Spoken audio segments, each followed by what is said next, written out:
Bismillahirrahmanirrahim. Assalamu alaikum to all of you. This is Kamran Akhtar Siddiqui with another video on speech writing. In the first video, we talked about how to finalize your topic and then how to determine general and specific purpose for your speech. In the second video of the series, we talked about how to write a central idea for your speech so that it can give the audience or the listeners a preview of your speech. In this particular video, we are going to talk about supporting ideas.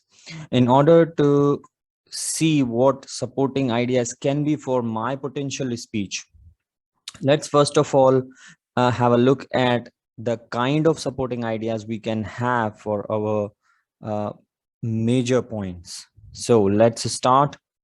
The first supporting idea that you can have for the main point of your speech is example. Now, examples are basically cases to illustrate a point, and there can be brief examples, extended examples, and hypothetical examples. Remember that brief examples are examples in a row to create a stronger impression. Sometimes there can be only one brief example, or there can be multiple brief examples, and they are short versions of the stories that are related to the point that you are making in your speech. The second type is extended example, and in this extended example, you tell a story at a great length in your speech in order to make the point clear, or in order to reinforce the idea that you are trying to make in your speech. The third type of example is hypothetical example. In this sort of example, you basically focus on imaginary situations. So you say, imagine this, imagine that, and through creating those examples, you make the audience understand your point. Moving forward to the next supporting idea, that is statistics. Now, statistics means the figures, the facts and figures that you should use in order to strengthen your point. Remember, stories can help you create emotional appeal, but in order to appeal to the logical people, with logical reasons, you need statistics. And there are four tips that you should keep in your mind. There are many, but these four are the most important ones, and I'll try and create a link between them. First of all, use statistics to quantify your ideas. You have stories, you have ideas, now try and use some figures in order to quantify them. The second thing, when you are using those statistics, use them sparingly, frequently, very carefully, not so much of them, not too many of them, so that the audience get bored and they cannot understand your point. And the third is identify the sources of your statistics. So you have a piece of evidence in form of statistics, and you know that you are not going to overuse them, but even then you should mention the source of your statistic. That's very important. You have to mention that in your speech when you are delivering. The last, even if you have a very good piece of evidence in form of a statistics, if you are not making a relation of that statistic with the point that you are making, it's of no use. So you have to explain your statistic, and you have to make relation, you have to make it meaningful for the audience. The third type of supporting evidence that you can have in your speech is testimony. Testimony means a word that weighs a lot.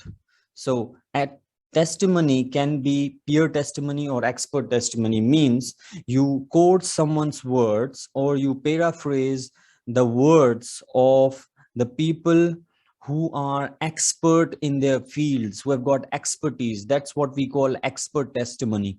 And peer testimony refers to the point that you quote someone else's ideas who has got first-hand experience of the concept or the thing that you are talking about. Understand them clearly. Obviously, you need to read them a lot. And further, I'm going to try and explain these points to you with the help of the potential speech that I have prepared. So in order to see how these different kinds of supporting evidences work, we come to a potential speech topic. And for example, the central idea that I developed for one of my speeches is that solitude is a blessing because it sparks creativity, lets one use one's full potential for some task at hand, and thus it facilitates transformation in itself. So the idea, the first idea for my speech is that solitude is a blessing because it sparks creativity. Now, in order to make this point more much clearer to the audience, I'm going to use two short examples of literary people who use solitude as a blessing. And I'm going to give an example of novelist Jane Austen and poet St. Coleridge. And in order to support main idea two, that is solitude is a blessing because it lets one use one's full potential for some task at hand, I'm going to use an extended example of John Forbes Nash Jr., who was a great American scientist and a mathematician.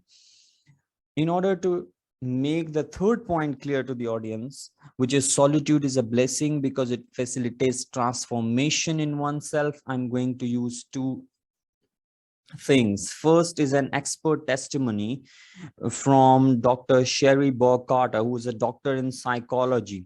And I'm going to use her quote, which is solitude gives you an opportunity to discover yourself and find your own voice. And obviously, I'm going to make it meaningful by explaining this to my audience and relating it then to another brief example of Prince Albert, Duke of York, who again used solitude to transform himself. So this is how my speech may work. Remember, because of the nature of the topic, I have not included any statistics, but you have to see to what extent statistics are applicable to your topics. And then you have to choose the supporting ideas as per the need of the topic and as per your understanding of the situation that in which you are going to deliver your speech. So I'm sure this video helped you understand what three kinds of evidences are and what three kinds of supporting ideas are and how you can use them in order to support the points that you are making in your speech. So this is how you can use them. Thanks for watching. Please subscribe to the channel and keep on learning. Thank you.